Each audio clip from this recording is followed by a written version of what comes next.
제3차 당정협의회 토론 결과를 발표하도록 하겠습니다.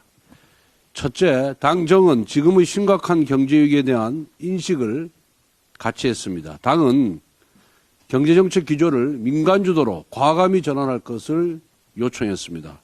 코로나 팬데믹, 유동성 증가, 우크라이나 사태 같은 대외적인 요인도 있지만은 지난 정권의 경제정책 실패로 인해 경제 체질이 매우 취약해진 상태입니다.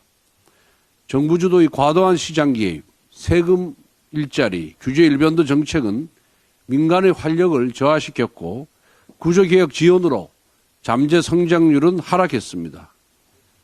정부 재정 주도 정책만으로는 위기에 대응할 수가 없습니다. 민간 활력을 높이는데 정부가 총력을 다해달라는 주문을 하였습니다. 두 번째, 당정은 과감한 규제 개혁이 필요하다는데 뜻을 모았습니다. 제가 모두 발언에서도 언급하였듯이 규제 개혁 없이는 경제 혁신, 위기 극복이 불가능합니다. 기업의 투자를 촉진하여 일자리를 만들기 위해서는 기업 경영을 위축시키는 불합리한 규제를 혁파해야 합니다.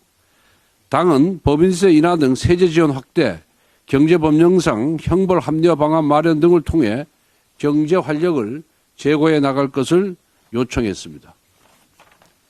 또한 당은 의원 입법 시에 자체적으로 규제 역량 분석을 실시할 수 있는 시스템을 마련하여 규제 개혁을 적극 뒷받침해 나가겠다는 방침을 전달했습니다. 세 번째, 민생경제 안정을 위한 특단의 대책 마련을 요구했습니다. 물가가 매우 무서운 속도로 오르고 있습니다.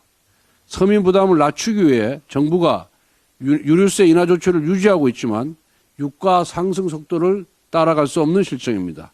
국민들은 유류세 인하 효과를 제대로 체감하지 못하고 있습니다. 유류세 인하 폭을 확대하는 방안을 포함해서 모든 수단을 총동원해서 물가 안정, 민생 안정을 기해야 한다고 요청했습니다. 또 경제가 위기에 처할수록 사회적 약자, 취약계층은 더 큰 위기로 내몰릴 수밖에 없는 실정입니다. 사회적 약자에 대한 두터운 지원을 정부에 요청했습니다.